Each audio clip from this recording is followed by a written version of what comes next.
Le vice-premier ministre, ministre de l'Intérieur, Affaires coutumières et Sécurité, Daniel Assello, veut mettre de l'ordre au niveau de l'Oualaba, c'est-à-dire qui dit mettre de l'ordre.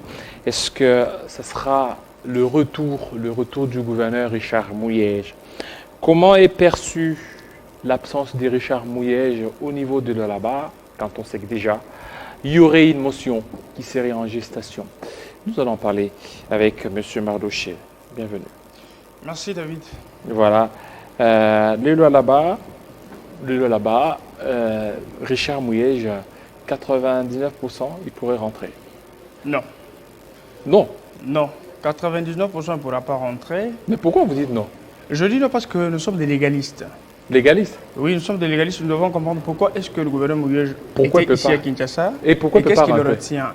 C'est que le retient, c'est que le gouverneur Mouyej, il est poursuivi en justice.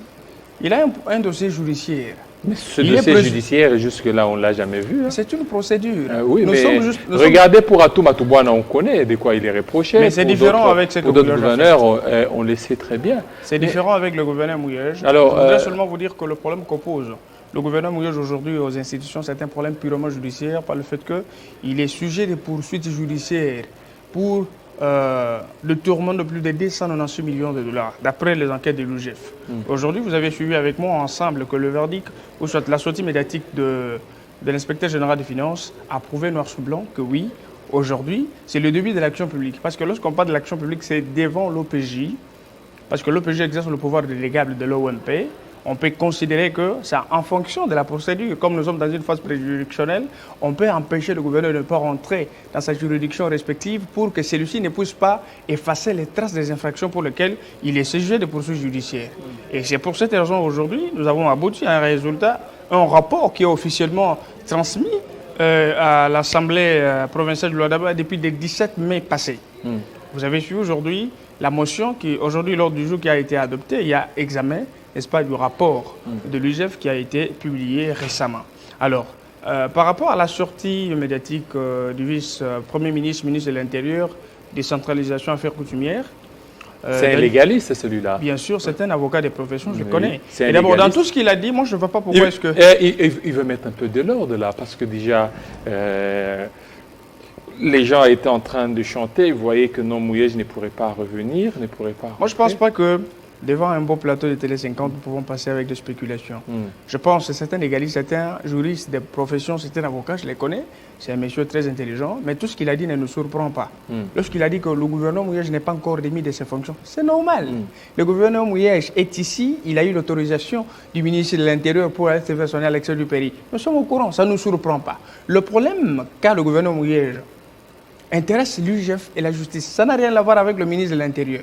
C'est l'exécutif. Ici, c'est un problème d'un présumé détournement de fonds de l'État. Et il y a eu urgence, conformément à l'article 101 de la loi sur les finances, qui stipule que lorsqu'il y a urgence, c'est-à-dire qu'il y a dénonciation. Alors, Madame le vice-gouverneur Fifi Masuka Saïni a procédé par la dénonciation. Il a interpellé les autorités au niveau de Kinshasa, voire même le chef de l'État, que la province de l'Oualaba n'était pas bien gérée. Nous avons constaté qu'il y a l'existence de plus de 109 comptes fictifs. Et actuellement, elle est bien gérée, la province? Oui, elle gère très bien la province. Elle est bien gérée? Bien sûr. Parce que vous savez, nous disons des choses, bien que ça peut faire mal à d'autres personnes, mais c'est la vérité. La vérité fait mal, mais elle organise et donne des sons. Ceux qui viennent de l'Oualaba, on a reçu, il y a certains confrères, certaines personnes qui viennent de l'Oualaba. Ils disent que la plupart des Lolabais réclament beaucoup plus les retours des Mouyej, Richard.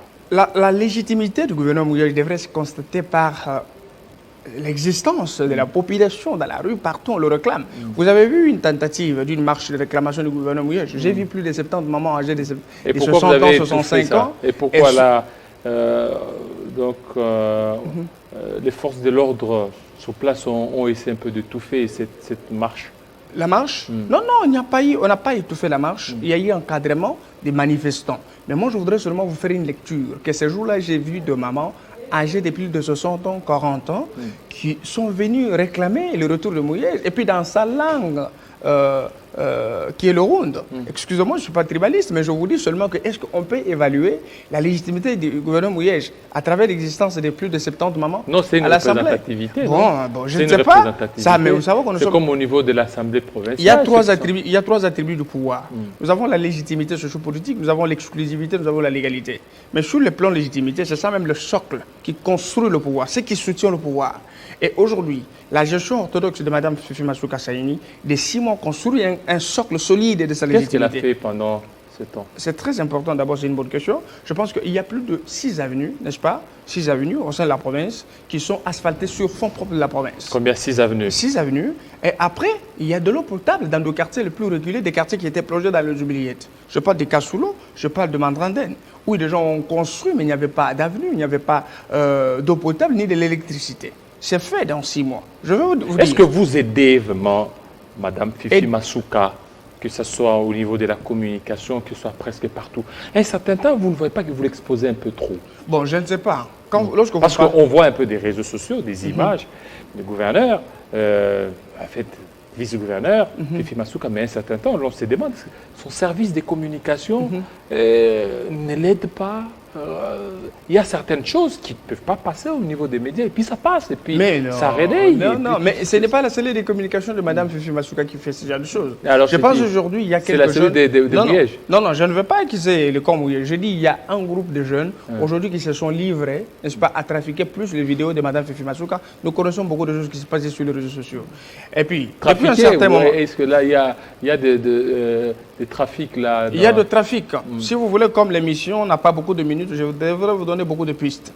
Alors, brièvement, ce que je vous dis, c'est que la gestion de Masuka des 6 mois fait d'elle aujourd'hui la cible de beaucoup de personnes, et surtout les gens qui sont du côté du gouvernement Mouyej, qui veulent voir, qui ne veulent pas voir ce que Masuka est en train de faire. Mon frère, la province à l'époque du gouvernement Mouyej participait à 4,9% au budget national. Mais aujourd'hui, dans 6 mois, aujourd'hui nous sommes à 8 mois, la province participe à 42%. Les gens peuvent croire que c'est de la magie, mais c'est la vérité. La province a plus de 229 personnes fictives qui recevaient $900 leur fin du mois. Et les personnes, je vais parler des agents du gouvernorat, même les membres du gouvernement, les cabinets des ministres n'étaient pas composés parce qu'il y a absence de l'arrêté portant fonctionnement du gouvernement provincial depuis 2015. Et ces gens n'avaient pas de statut juridique. Ils travaillaient comme des collaborateurs. Donc, en tant que tel, ils ne peuvent jamais réclamer de droits à ce qu'ils reviennent comme leur salaire. $1000, on ne peut pas te le donner, on peut te donner $200, mais aujourd'hui, vous avez vu que Fifi Masuka a mis de l'ordre. Et puis, il y avait une injustice. Un conseiller touche $2500, mais il y a un autre conseiller qui touche $900. Et elle s'est posé beaucoup de questions pour dire, mais comment expliquer que vous avez presque le même rang, vous jouez le même rôle, mais celui-ci touche 2500 et l'autre 8500, on ne peut pas comprendre. Mme Masuka a remis de l'ordre. Aujourd'hui, la province qui paye mieux les agents du gouvernorat, c'est la province du là-bas, où on voit quelqu'un qui balade touche $900. Et tout $900. Oui, bien sûr. Tout a été remis à niveau avec Mme Masuka.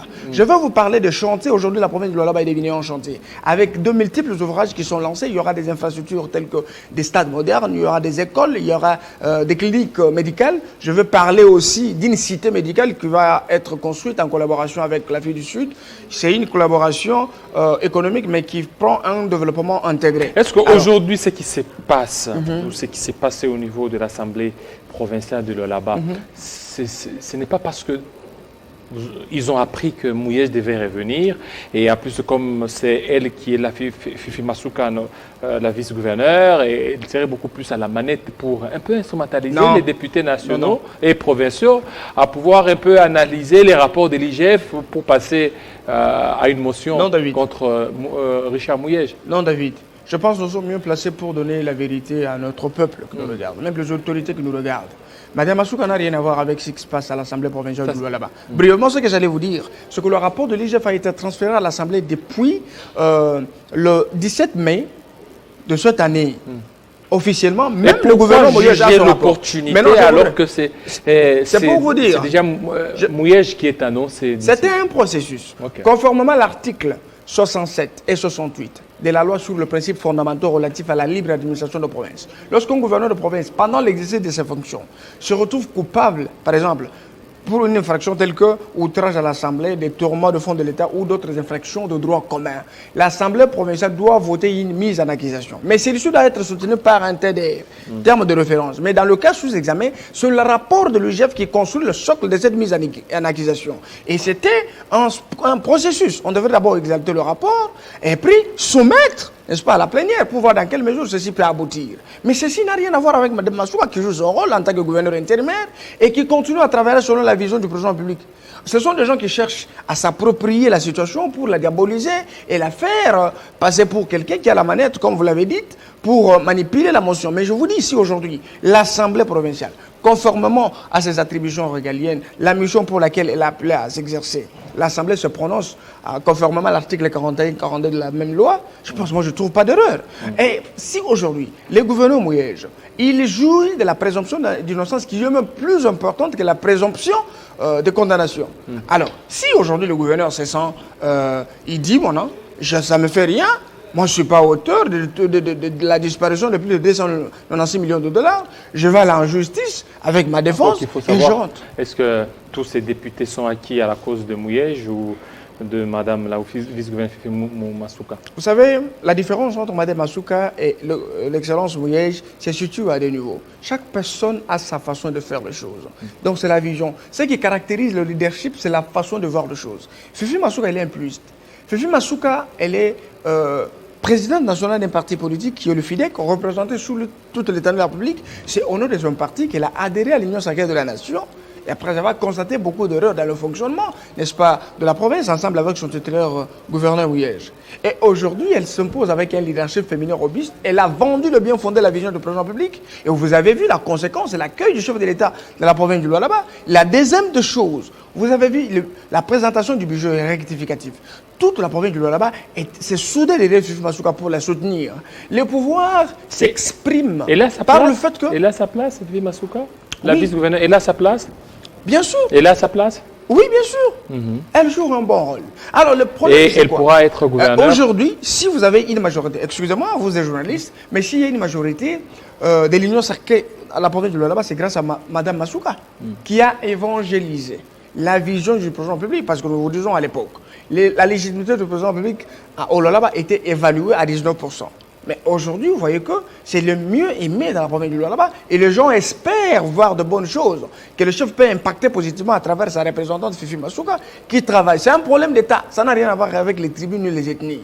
Donc c'est un problème institutionnel, un problème qui a intérêt général, nous devons nous y mettre pour travailler. Si le gouverneur Mouyej, aujourd'hui, dans le filet de la justice, parce qu'il est présumé de tourneur de plus de 296 millions Heureusement, vous dites qu'il est présumé. Hein. Jusque-là, on attend encore. Nous connaissons déjà des terminologies. Jusqu'à aujourd'hui, comme nous sommes dans une phase préjudicielle, voilà, et encore ça, c'est l'IGF. Bien sûr. Lorsque l'IGF transmet les dossiers au niveau de la justice verra aussi l'opportunité de poursuite. C'est pour vous dire, non, l'IGF, dans ce cas, joue le rôle des OPJ à compétences spéciales. C'est comme les OPJ de police spéciale de roulage. Ils traitent des infractions liées à leur service. L'IGF fait partie dans l'urgence, exercer le pouvoir du magistrat. C'est-à-dire enquêter, amener le rapport à charge contre le gouvernement, selon les allégations faites par Mme Massouka Saïni. Après, jusqu'à aujourd'hui, je vous dis, il n'y a jamais eu de rapport contradictoire aux dénonciations faites par Mme Massouka. Si aujourd'hui les gens la diabolisent pour dire, voilà, elle a trahi, elle n'a pas trahi.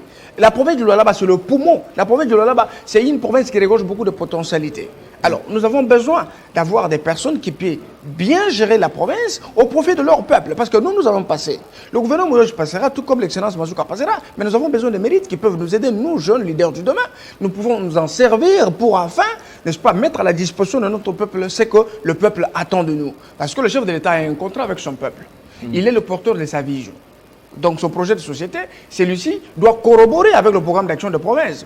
En particulier la province du Lualaba. Et on n'a pas senti réellement que le chef de l'État devrait faire quelque chose à travers le gouverneur Mouyej. Parce que, de manière lapidaire, nous avons vu même les sorties médiatiques du gouverneur Mouyej qui ne caractérisaient pas un accompagnement positif de la vision du président public.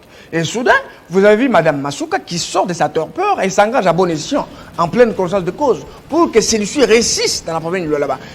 Oui, c'est vrai, c'est réel. Que de l'autre côté du camp Mouyej, les gens peuvent n'est-ce pas, développer une certaine jalousie pour dire, à notre temps, nous n'avons pas pu faire ça, peut-être qu'on pouvait le faire, mais on n'a pas eu la chance de le faire et que Masuka le fait dans une échéance réduite. Aujourd'hui, je comprends également que c'est la gestion de Mme Masuka, cette gestion aisée orthodoxe, qui est devenue aussi un modèle pour les autres provinces, parce que j'ai suivi même dans le Kasaï, les déclarations, dans le Haut-Qatar, les déclarations, les gens disent qu'on devrait emboîter les pas de Mme Masuka. Au Congo, nous avons besoin de soutenir le leadership féminin. Il y a beaucoup de femmes. Je parle de Mme Olive Lembe Kabila, Mme Denise Nakiro Tshisekedi, nous avons Mme Eve Bazaïba. Ce sont les têtes d'affiche, n'est-ce pas, de la féminité congolaise, nous devons le soutenir. Lorsque Mme Masuka impacte positivement dans la gestion de la province et sous l'intérim, vous savez que c'est un pouvoir de restriction, on ne peut pas le faire comme si on a la plénitude du pouvoir. Mais elle se déchaîne, elle s'ouvre, elle travaille et le peuple est content. Donc tout ce que nous pouvons faire, c'est que la justice est faite pour tous. Le tshisekidisme n'a rien à voir avec la justice. La justice, elle est indépendante. Si le chef du gouvernement provincial, Excellence Bouillage, a des problèmes avec la justice, il doit préparer sa défense pour nous justifier la gestion de ce... Merci beaucoup, M. Mardoché. Ça n'est fini. Fidèles téléspectateurs, restez branchés sur Télé 50 tout à l'heure. La grande édition de Gaëtan Koubabouran de Chiguéré Guéré Kabouya. Il sera 20h au niveau de l'Olaba. 19h à Kinshasa. Portez-vous bien. Très vite.